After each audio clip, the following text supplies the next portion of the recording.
Brian kanina. You should make it up to him. Bakit naman yung kuya? Gusto niyo sumabay na sa akin pa uwi? Malapit lang naman yung bahay namin dito eh. May umahabol sa akin kanina. Binigyan akong pera. Eto, Alice, tinawag pa nga nila akong Maggie eh. Aalis na yung ate tsaka nanay mo. Iiwanan ka na nila. Ano? Sorry kung napahamak lang dahil sa akin. Wala akong pinagsisisihan. Okay na ako dahil ligtas ka. I told you to stay away from my son, pero hindi ka nakinig! Sorry po. Bakit mo sinasaktan ang anak ko, ha? Ipaglalaban kita kahit patayan. Tinatakot mo ba ako? Sa susunod, nasaktan mo ang anak ko. Tatamaan ka sa akin. Adonis na, fine. Huwag mo nang komplikahin pa ang mga bagay. Pagsisisihan mo rin na sila ang pinili mong kampihan. Dahil sigurado akong mapepeste ka. Dahil kumukup ka ng mga peste. Tinawag mo akong peste, ah.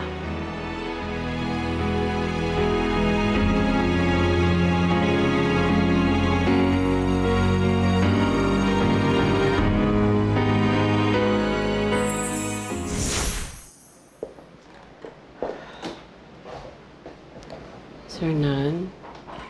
Oh. You're okay? You don't look good, ah. No, it's not that. Kasi naalala ko lang yung sinabi sa akin ni Ruth kagabi. Alam ko naman na nasabi niya yun dahil galit siya, pero parang tinamaan ako eh. Parang totoo yung sinabi niya na masyado tayo nakafocus kay Ana, Karen at Nina. Nakalimutan na natin si Carla at si Aldrin. What do you mean? We give them everything. Well, if that's true, then why do I feel so guilty? Ang feeling ko lang kasi is that we don't give them the same attention and affection as we do with the three girls. Well, if you feel that way, then it must be true. Ngayon alam na natin, we should make it up to them. Oh, I'd like that. Gusto ko maramdaman naman nila na pantay-patay sila sa puso ko. Thank you.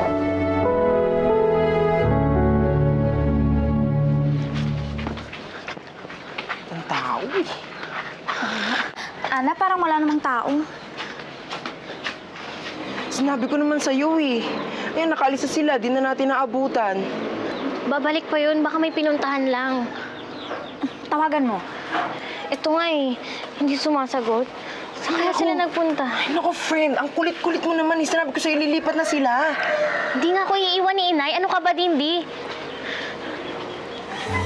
Ate, Ano ginagawa mo dito? Di ba ang sabi ko sa'yo, huwag kang maingay? Ikaw ang nagsabi, no, kung bakit nalaman ni Ana. Daldal mo talaga? ate, totoo ba? Aalis na kayo? Pupunta na kayong Bicol? Oo, aalis na kami. Pupunta na kaming Bicol at doon na kami titira. Iiwan niyo na ako, ate. Obvious ba? Aalis na kami at hindi ka namin isasama. Ate,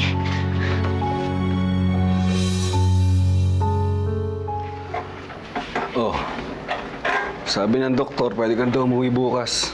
Kailangan lang i-check kung meron ka internal hemorrhage. Anak, okay ka lang? Nakita niyo po ba si Mami kagabi? Galit na galit. Pati kay Karen galit siya. Nak, wala masyadong intindihin yun. Natural na yun eh. Siyempre nag-aalala. Eh, Dad, kayo po ba? Galit po ba kayo sa akin? Anak, siyempre nag-aalala rin ako. Ayoko naman pahama ka. Pero alam mo, proud ako dyan sa ginawa mo. Proud? Oo, kasi at least alam ko may anak akong matapang. Paano po ako naging matapang? Eh, nabugbog na nga po ako eh. Kahit na anak, pinagtanggol mo pa rin yung kasama mo. Oh, kahit agrabyado ka, kung mahina-hina ka, wala. Malamang tumakbo ka na, di ba? Ay, proud ako sa'yo. Nakakals, Dad.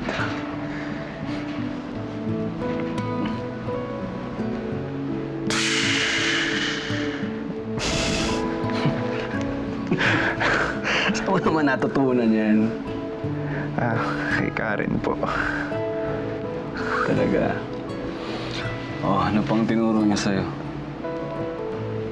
She taught me how to enjoy life. Kung paano po maging masaya. I agree, anak. Bata ka pa. You should enjoy your youth. Teka lang.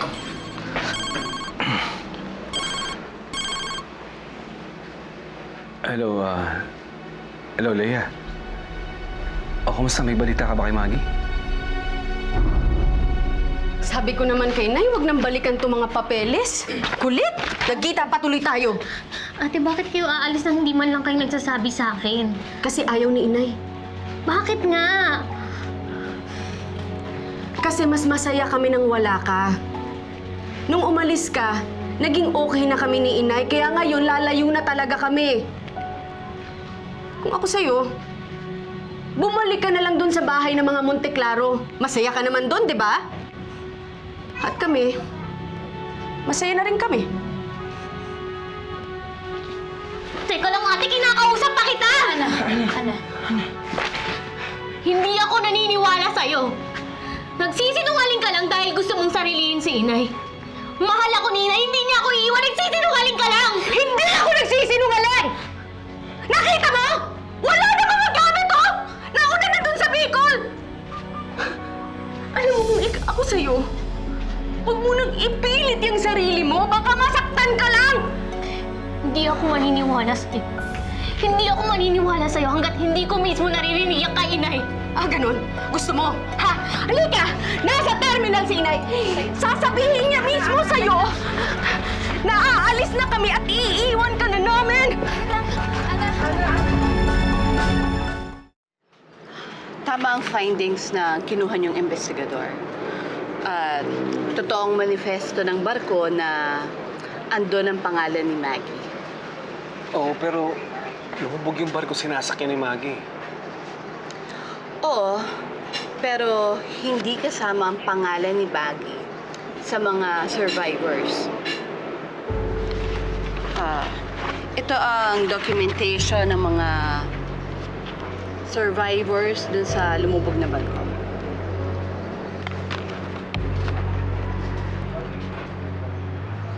At ito din yung mga photos.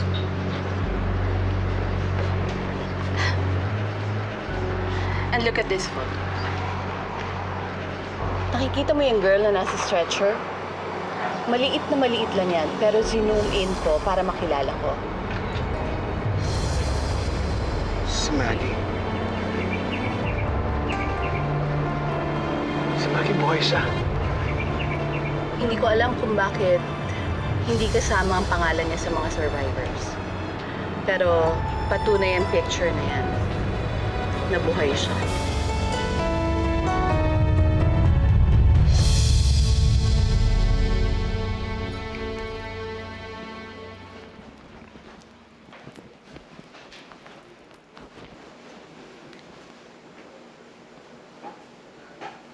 Wow! Ang linis naman dito, Susie. Maraming salamat, ha? Ang laking tulong nito. Walang anuman, Aling Berta. Alam mo naman ako marunong ako makisama. Pero masama akong kaaway.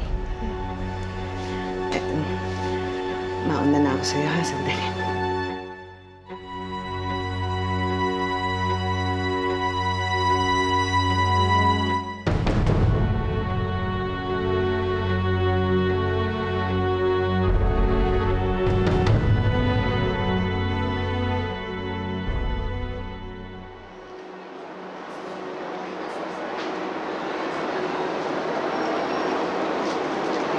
Nay!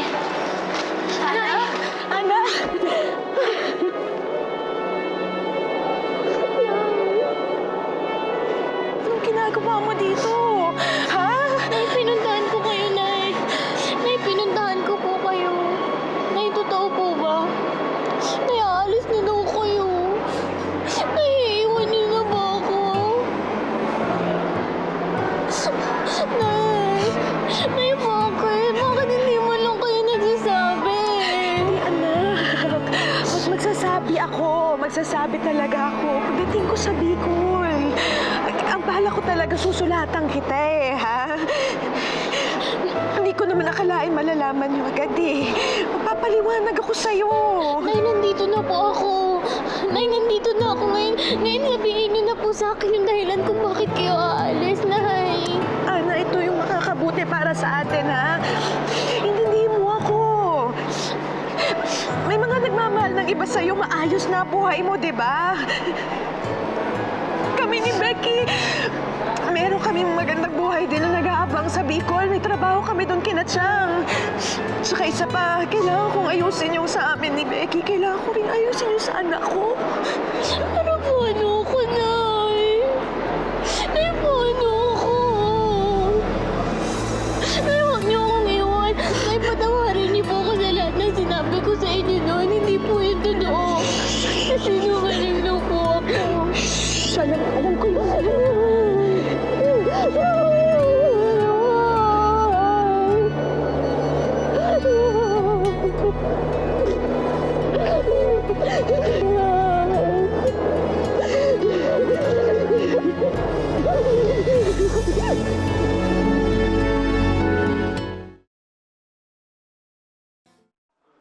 Good morning, ma'am. Everyone is ready. I'll get right to the point.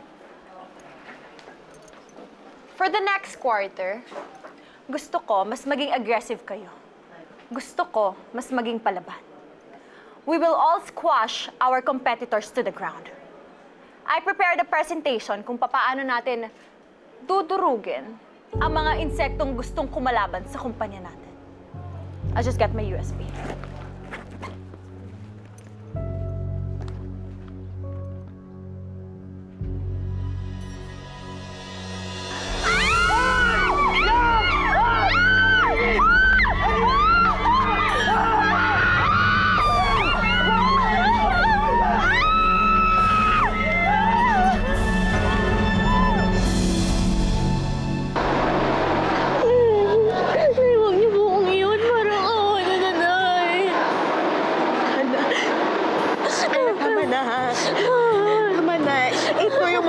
Sa atin, ha? Huwag niyo akong iwan. Maiintindihan mo rin ako. Maiintindihan mo din ako pagdating ng panahon. Ha? Ito yung makakabuti para sa atin. Gusto ko po kayo mga... Ana, makinig ka! Makinig ka! Makinig ka! Wag matigas ang ulo mo, ha? Ha? May buhay ka na sa mga Monte Claro. Mas mabuting nandun ka. Makinig ka naman. Ayoko na. Isama niyo na lang po ako. Isama ako sa inyo. Hindi tama na. Nakapag-desisyon ka. Nay, tara na. Aalis na yung bus. Kanina pa tayo iniintay. Isama ako. Hintay! Isama ako sa inyo, Nay. Nay! Kawawa ka na lang siya. Kawawa ka na lang.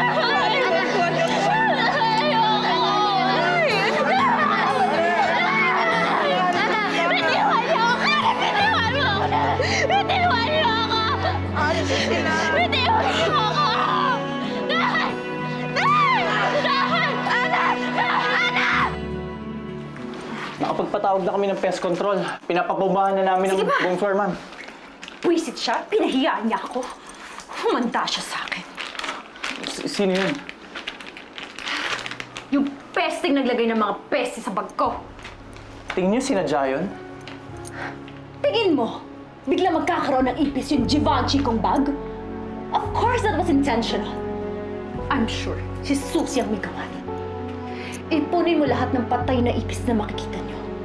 I want them dead. Then give it to me. Two can play this game. May the best bitch win. Nay! Nay! Nay! Nay! Nay! Nay! No! No! Huwag niyo ako iwan. No! No! Huwag niyo ako iwan. Ana! Ana! Ana! Ana! Ana! Hayaan mo na! Ana! Ana! Hayaan mo na! Ana!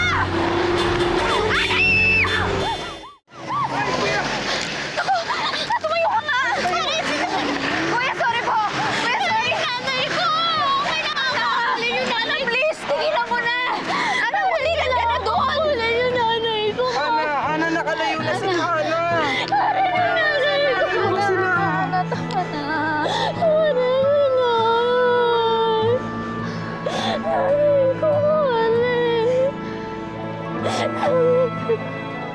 Nay, para din naman sa kanya ang desisyon nyo. Para din sa atin. Tsaka maiintindihan din niya balang araw ang tunay na dahilan kung bakit tayo aalis. Kung bakit natin siya iiwan. Alam ko naman yun. Kaya lang, sobrang sakit. Ang sakit-sakit, Becky.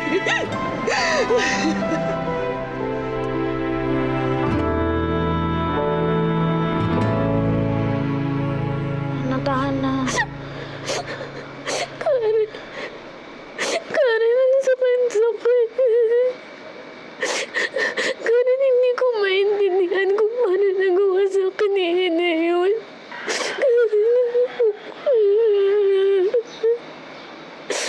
Ano namang ginawa mo kay Ana? Oh, Ana, ka nga nito. Uy, ano ginawa niya sa'yo, ha? Walang ginagawa sa kanya. Ano ka ba? Nina, hindi. Nina, si Inay kasi. Iniwan niya na ako. Umalis na sila papuntang Bicol. Bakit? Eh kasi nga, may trabaho sila doon. At doon nila gusto ayusin ang sitwasyon nila nung Becky. Nina, ang sakit. Sakit. Nina, akala ko mahal ako ni Inay. Pero akala ko lang pala yun.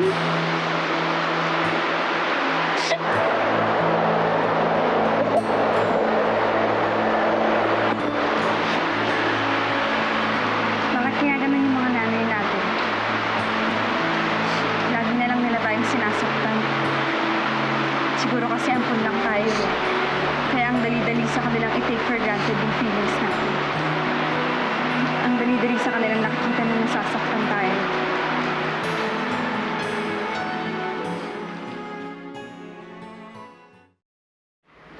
Si Maggie nga ito. She's alive. Alam na ba ito na Tito Hernan? Ayoko muna sanang sabihin eh. Kasi, alam mo yun, baka mamaya umasa sila tapos wala na naman. Eh, sobra-sobra na yung stress nila eh. Tsaka hindi maganda sa puso ni Uncle Hernan. Kailan mo sasabihin sa kanila? Tsaka na, pag sigurado na. Anyway, nakausap ko na yung investigator ko. Pinapahanap ko na yung mga tao nag-rescue kay Maggie. It's only a matter of time malalaman natin kung ano yung totoo.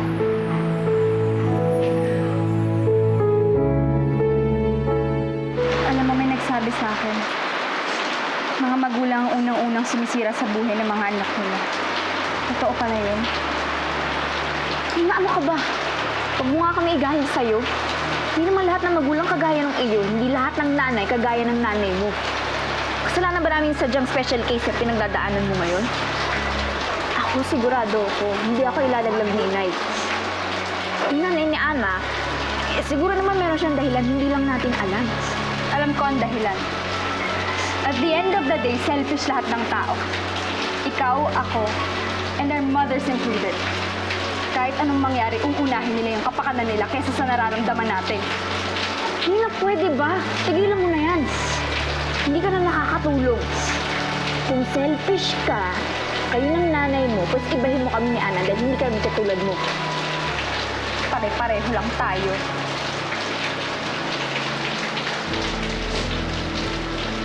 Ikaw makinig sa kanya, Alice.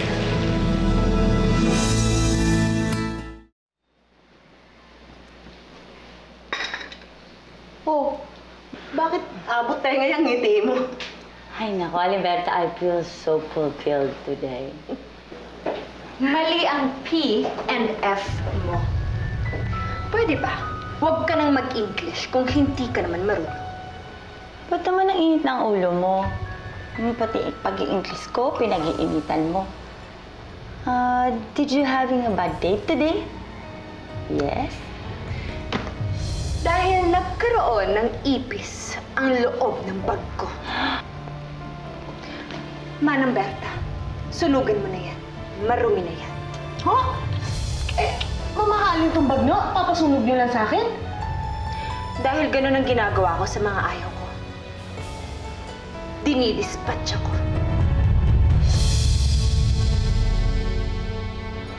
you po for visiting me. Buti kasama niyo po si Carla.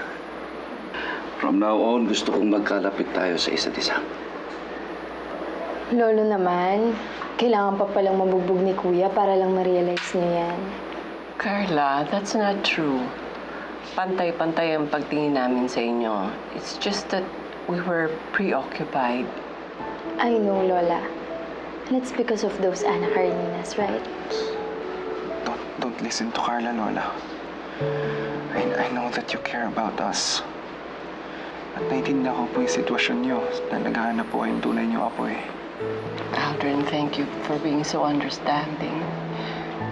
Kailan daw palabas mo dito, ha? Baka bukas po, makalabas na ako. Oh, well, that's good. Pag fully recovered ka na, magta-travel tayong lahat. One big happy family.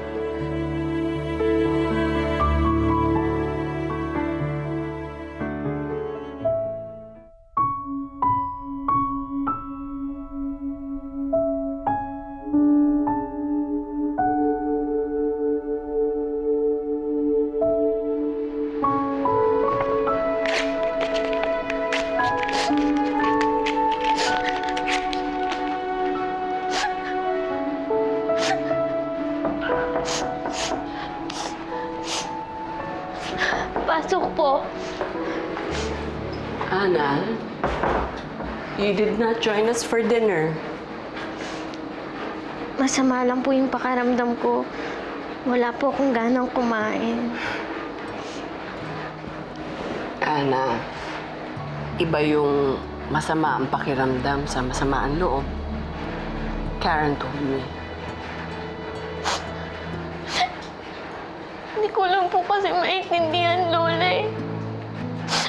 Siguro nga po tama yung sinabi ni Nina. Makasarili sila. Kasi Lola, hindi man lang po nila inisip na masasaktan ako pag umalis sila. Hindi man lang po nila inisip yung mararamdaman ko. Don't think that way, Ana. Mahal na mahal ka ng nanay mo. At sa nakita ko, mukhang hindi siya makasariling tao. She must have a very good reason kung bakit pinili niyang lumayo sa'yo. Maintindihan mo rin yan balang araw. Kukuluhan lang po ako, Lola. Hindi ko po kasi talaga maintindihan. Ang sakit-sakit po, Lola. Ang sakit-sakit pong maiwan. Gusto ko na lang po silang kalimutan. You know what? Ang isipin mo na lang ngayon are the good memories. At saka, andito kami ng lola sernan mo. Pamilya mo kami. Hindi ka namin iiwan. And that's a promise.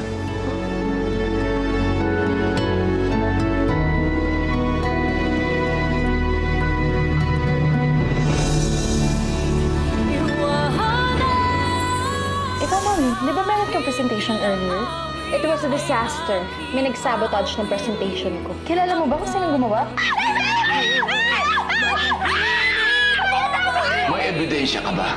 If I know, kaya pumunta ang mga ipis doon dahil gusto makiparty sa mga kauri nila. Karen, bakit mo ba ako iniiwasan? Aldrin, dahil yun ang tama. Did my mom put you up to this? Siya ba ang may sabing iwasan mo ko? Hayaan mo na, Karen. Ganun talaga. Minsan, kailangan mong iwasan yung mga taong gusto mo para makaiwas ka sa mundo. Yung mga demonyong ganyan, sanay yan sa mga insekto. Si Ruth, naku, sanay sa ipis yan. Sa susunod, hindi lang patay na ibis ang makikita niyo sa kama ninyo. At hindi ka mananalo sa akin. Hindi lang tayo sinabihan ni Lolo huwag siyang patulong. Matagal ko na kinalbo yan. Sino man kaya maglalagay nito sa likod natin? Tinatanong pa ba yan?